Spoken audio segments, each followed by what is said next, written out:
Olá, bem-vindos à nossa análise de hoje. O tema é direto e, infelizmente, super atual. A violência política de gênero no Brasil. Sabe, essa sombra que ainda existe sobre a participação das mulheres na vida pública?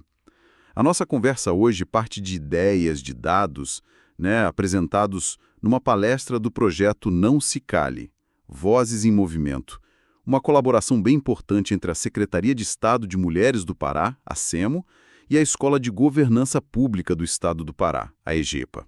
O que a gente quer fazer aqui é entender melhor essas barreiras, sabe, que as mulheres enfrentam e olhar para a legislação que existe, como a Lei 14.192 de 2021, e discutir o que precisa acontecer para a política ser um espaço mais seguro e representativo. A fonte que a gente usou lança uma pergunta que, olha, ecoa forte. Por que ainda é tão perigoso para uma mulher exercer a política no Brasil? Vamos tentar encontrar algumas respostas juntos. Pois é, essa pergunta é o centro da questão, né? E a resposta, como a própria palestra que você mencionou sugere, está muito ligada a estruturas sociais bem profundas, ao patriarcado mesmo, que usa a violência e, olha, de várias formas, não só a física, como uma ferramenta para manter as mulheres longe, afastadas do poder. Para a gente organizar um pouco o raciocínio, vamos explorar o que é exatamente essa violência política de gênero, a VPG. Vamos dar uma olhada no contexto histórico, na situação atual, analisar a lei que tenta combater isso, os desafios que ainda existem, como isso tudo se liga com os Objetivos Globais de Desenvolvimento, os ODS, e, claro, falar um pouquinho sobre iniciativas como o Não Se Cale, que, enfim, inspirou essa nossa conversa.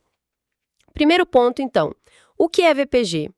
A Lei número 14.192 de 2021 define como, basicamente, qualquer ação ou até uma omissão, sabe? Feita com a intenção de impedir, de atrapalhar ou de limitar os direitos políticos de uma mulher, simplesmente por ela ser mulher.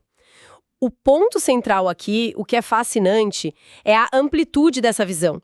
A lei reconhece que essa violência pode ser sutil, pode vir de qualquer pessoa, inclusive de outros políticos, de agentes públicos, e vai muito, muito além da agressão física. E essa amplitude ela se reflete nas diferentes formas que essa violência assume, né? A fonte detalha bem isso. A mais óbvia, talvez, é a física. Agressões diretas, ameaças de morte, de estupro. A fonte traz um dado alarmante referente a 2025. 71% das ameaças digitais mapeadas contra mulheres na política envolviam promessas de morte ou violência sexual. 71%. Imagina só receber mensagens dizendo que você ou sua família serão alvos se você não desistir da campanha. Infelizmente, isso é relatado como parte do dia a dia de muitas. Exatamente. E além da física, tem a psicológica e moral. São as humilhações públicas, sabe? Aquelas campanhas de difamação que questionam a competência ou a vida pessoal da mulher, usando aqueles velhos estereótipos. Ah, ela é muito emotiva para a política, lugar de mãe é em casa. Um relatório de 2025, citado na fonte, indicou que 60% das prefeitas e vices relataram ter sofrido esse tipo de ataque moral durante as campanhas. É uma tentativa clara, de minar a credibilidade. Pois é. E tem mais. A fonte menciona a violência simbólica. É um conceito que vem lá do sociólogo Pierre Bourdieu. Como isso se aplica aqui? É aquela ideia persistente, sabe? De que a política não é lugar de mulher. Como se fosse um clube do bolinha por natureza. Isso aparece quando as contribuições das mulheres são ignoradas, quando elas são sempre interrompidas em debates, ou quando decisões importantes são tomadas naqueles espaços informais onde elas nem sempre têm acesso, né? É mais sutil, talvez, mas prejudica do mesmo jeito. Sem dúvida. E, claro, a gente não pode esquecer da violência cibernética. Essa explodiu, né? Com a nossa vida cada vez mais digital, a gente está falando de ataques coordenados em redes sociais, disseminação de fake news, uso de deepfakes para criar vídeos pornográficos falsos, exposição de dados pessoais, um assédio online constante, massivo. Uma pesquisa de 2025, mencionada na fonte, aponta que o ambiente digital virou um campo fértil para discursos de ódio misógino e racista. E aqui, a interseccionalidade é gritante. 69% das vítimas de ataques online monitoradas se declararam pretas. Nossa, esse dado sobre mulheres negras é muito, muito impactante. Mostra como as diferentes formas de opressão se cruzam, certo? Exatamente. Pensadoras como a Lélia Gonzalez, a Bell Hooks, nos ajudaram muito a entender isso com o conceito de interseccionalidade. Não é só sobre ser mulher, mas como a experiência de ser mulher se combina com raça, com classe social, orientação sexual, origem. A fonte destaca, por exemplo, a situação de mulheres indígenas e quilombolas lá no Pará. Elas enfrentam não só o machismo na política, mas também o racismo ambiental, a violência ligada a conflitos por terra, por território. A VPG, nesse contexto, é uma ferramenta usada para manter o status quo, sabe? Para silenciar vozes que desafiam as estruturas de poder que já estão lá, consolidadas. E isso nos conecta diretamente aos Objetivos de Desenvolvimento Sustentável da ONU, os ODS. E como essa violência específica, a VPG, se liga a esses objetivos globais? De forma muito direta. O ODS 5 busca a igualdade de gênero e tem metas claras sobre eliminar todas as formas de violência contra mulheres e garantir a participação plena delas na vida pública e política. A VPG ataca exatamente essas duas metas, direto no alvo. Mas não para aí, não. Ela também afeta o ODS 10, que quer reduzir as desigualdades. Porque, claro, a subrepresentação política das mulheres perpetua as desigualdades de gênero em todas as áreas. E compromete o ODS 16 sobre paz, justiça e instituições eficazes. Porque, pensa bem, uma democracia onde metade da população teme participar não pode ser considerada totalmente justa ou eficaz, né? A fonte sugere que combater a VBG não é só uma questão de direitos das mulheres. É uma condição essencial para o desenvolvimento sustentável do país como um todo. Aquela previsão da ONU de que a paridade de gênero global nos parlamentos só vem em 2063 é um alerta. A VPG funciona como um freio que nos afasta ainda mais dessa meta. É verdade. E, olhando para a nossa história, essa luta por espaço na política não é de hoje, né? Conseguimos o voto feminino lá em 1932, com figuras como a Berta Lutz, mas foi só o começo. A participação feminina continuou mínima por décadas. Durante a ditadura, então, era quase zero no Congresso. Aí, com a redemocratização, a Constituição de 88, vieram as promessas de igualdade e depois as cotas de gênero. Sim, as cotas foram uma tentativa, né, de acelerar a representação, mas enfrentaram muitas resistências. Antes da regra de financiamento proporcional, aquela de 2022, a gente viu muito problema das candidaturas laranjas. Mulheres registradas só para cumprir a lei, mas sem investimento real na campanha delas. E mesmo quando uma mulher chega ao topo, como a Dilma Rousseff em 2011, a primeira presidenta, ela não está imune, de jeito nenhum. O processo de impeachment dela, em 2016, foi marcado por um sexismo explícito, ataques misóginos em plenário, que a fonte até classifica como uma forma de violência simbólica coletiva. Isso mostrou que a presença feminina no poder ainda incomoda profundamente. E por que essa resistência continua tanto tempo depois da conquista do voto? Qual a raiz disso? Olha, as raízes são fundas, vêm da nossa herança patriarcal, colonial, que sempre colocou a mulher no espaço privado, doméstico, e o homem no espaço público, da política. A Lélia Gonzalez, de novo, foi genial ao mostrar como o racismo estrutural aqui no Brasil adicionou na camada extra de exclusão para as mulheres negras e indígenas, tornou a jornada política delas ainda mais difícil. A gente vê ecos disso nos desafios que lideranças atuais enfrentam, como a Sônia Guajajara, que tem raízes lá no Pará. A Lei Maria da Penha de 2006 foi um avanço gigantesco contra a violência doméstica, mas a VPG, essa violência específica no campo político, parece que ganhou mais visibilidade e talvez até novas formas de agressividade a partir dos anos 2010, justamente quando mais mulheres começaram a ocupar e a disputar esses espaços de poder. É um ponto interessante. Mesmo com as cotas e o recorde de 77 deputadas federais em 2018, ainda é pouco, né? Só 15% da Câmara.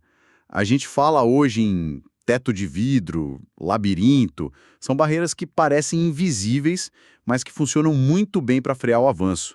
E a fonte traz um dado do Atlas da Violência 2025 que conecta isso à violência geral. 37,5% das mulheres relataram ter sofrido alguma agressão em 2024, e com picos em contextos políticos. Isso nos leva à situação atual, que ainda é de um descompasso enorme. Exatamente. Os dados mais recentes que a fonte apresenta, referentes a 2025, mostram esse descompasso claramente. Mulheres são 52% do eleitorado, mas ocupam só 15% dos cargos eletivos no geral. É muito pouco. Se a gente olha para o Congresso Nacional, são 18% na Câmara e só 13% no Senado. O Pará, que é o estado de origem da iniciativa Não Se Cale, reflete essa média nacional, com 12% de mulheres na Assembleia Legislativa. É uma subrepresentação crônica, sabe? E a VVG contribui diretamente para isso. E os números da violência em si? Aquela lei de 2021, ela está funcionando na prática? Aí que entra um ponto crucial da análise da fonte. Entre agosto de 2021, quando a lei entrou em vigor, e junho de 2025, foram abertas 62 ações penais por VPG no país. Pode até parecer pouco, né, 62, mas todos os especialistas concordam que a subnotificação é gigante. A fonte estima que 60% das vítimas não denunciam, principalmente por medo de retaliação ou por não acreditarem que algo vai ser feito. O perfil das ocorrências que são registradas mostra que vereadoras são as maiores vítimas, mais da metade dos casos, e em 60% deles os agressores também são políticos ou ocupam cargos públicos. E o dado mais chocante que a fonte traz: até o momento da palestra que originou nosso material, não havia registro de nenhuma condenação com base nessa lei específica. Zero. Nenhuma condenação, isso é muito grave. Mostra uma impunidade que, na prática, acaba incentivando a violência, não? Exatamente. A impunidade manda uma mensagem terrível, né? A frequência também assusta. Foram 130 mulheres vítimas registradas só até setembro de 2025. E durante as eleições municipais de 2024, a média foi de 7 casos por dia. 7 por dia. Tem um recorte partidário nos dados monitorados pela fonte, com mulheres do PT liderando as estatísticas, com 77 casos, e o recorte racial é inegável. 69% das vítimas totais monitoradas se identificaram como pretas ou pardas. Além disso, o Mapa Nacional da Violência de Gênero registrou 718 feminicídios no primeiro semestre de 2025. E a fonte aponta que muitos desses crimes têm conexões, sim, com contextos políticos locais ou disputas de poder. E, além da violência direta, que outros desafios a fonte aponta para a representatividade feminina na política? São vários. O financeiro ainda pesa muito. Mesmo com a regra de distribuição proporcional do fundo eleitoral, na prática, as campanhas femininas receberam em média 20% menos recursos que as masculinas em 2022. O fator cultural persiste. Aqueles estereótipos sobre o papel da mulher na sociedade ainda influenciam eleitores e até os próprios partidos na hora de apostar em candidaturas femininas. E tem os desafios regionais, como no Pará, por exemplo, onde mulheres em áreas rurais ou ligadas a movimentos sociais enfrentam a violência do campo somada à violência de gênero, em disputas por terra, por exemplo. A consequência disso tudo é que a falta de mulheres no poder leva a políticas públicas que ignoram ou pelo menos minimizam as necessidades e perspectivas femininas. Pense em saúde reprodutiva, creches, combate à violência doméstica. Uma visão predominantemente masculina no comando acaba gerando, como a fonte Mackenzie, que foi citada, aponta, mais injustiça social. Entendi. Mas temos a Lei 14.192. O que ela prevê exatamente? Ela não deveria ajudar nisso? Ela é um marco importante, sim.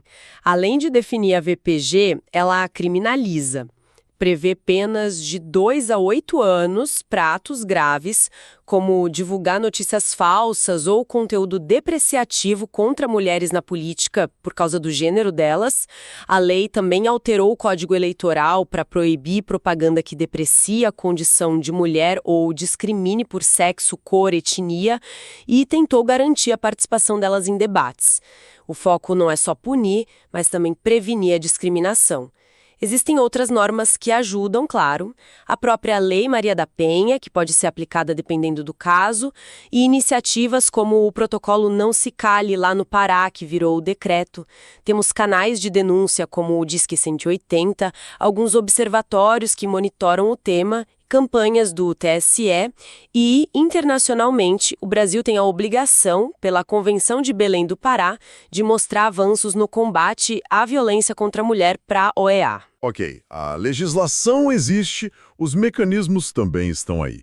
Mas a fonte parece indicar que a aplicação é o grande nó, né? Você mencionou a falta de condenações. Sim, esse é o ponto nevrálgico. É o X da questão. A fonte critica bastante a baixa efetividade da Lei 14.192 até agora.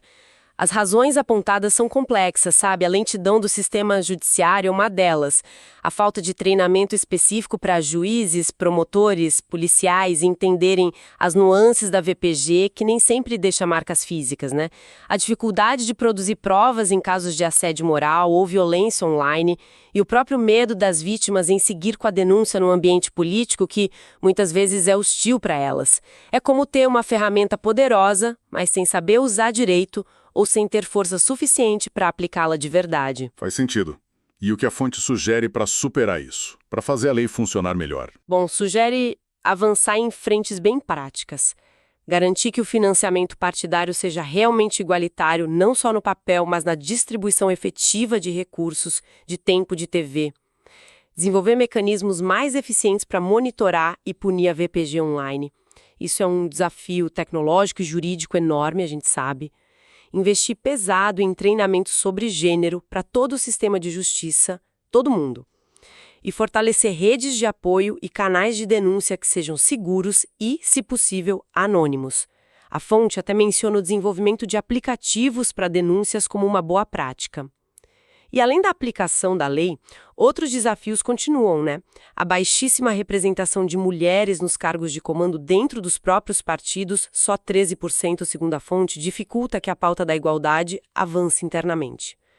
O assédio moral e sexual ainda é relatado como algo comum, quase normalizado nos corredores e plenários do poder. E as táticas de ataque ficam mais sofisticadas, como o uso de deepfakes em campanhas.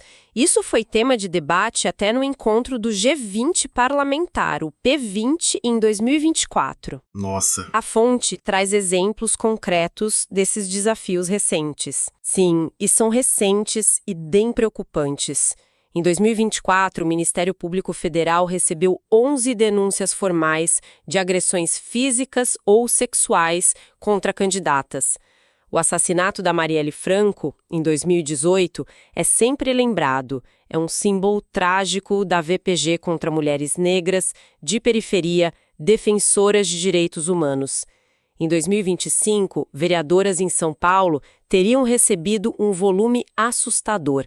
56 ameaças online em pouco tempo. Lá no Pará, relatos de lideranças indígenas como a Vauere mostram como a violência política se mistura com a disputa por território, reforçando de novo a questão da interseccionalidade. Não é por acaso que 69% das vítimas online monitoradas são negras, elas enfrentam essa combinação perversa de racismo e sexismo.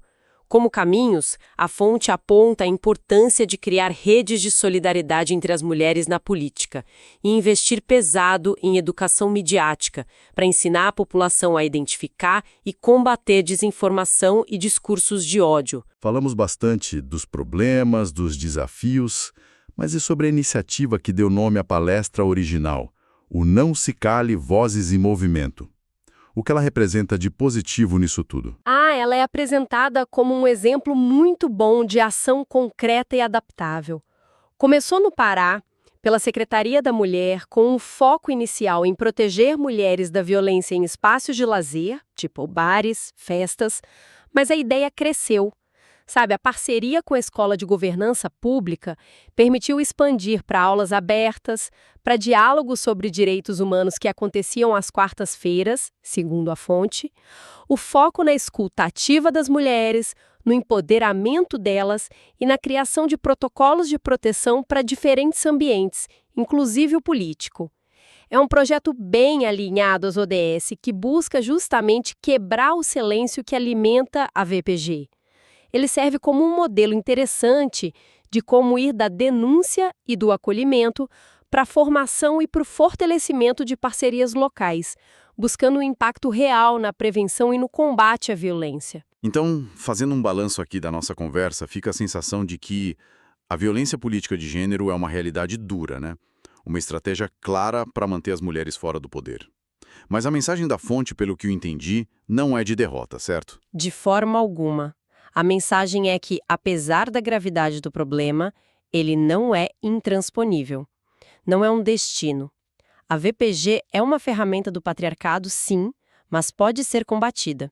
A palestra reforça muito que uma democracia só é completa, só é legítima de verdade com a participação segura e igualitária das mulheres. Ponto. Temos ferramentas sendo construídas, sendo aprimoradas. A Lei 14.192, mesmo com os desafios na aplicação, é um avanço. Iniciativas locais como o Não Se Cale mostram caminhos práticos.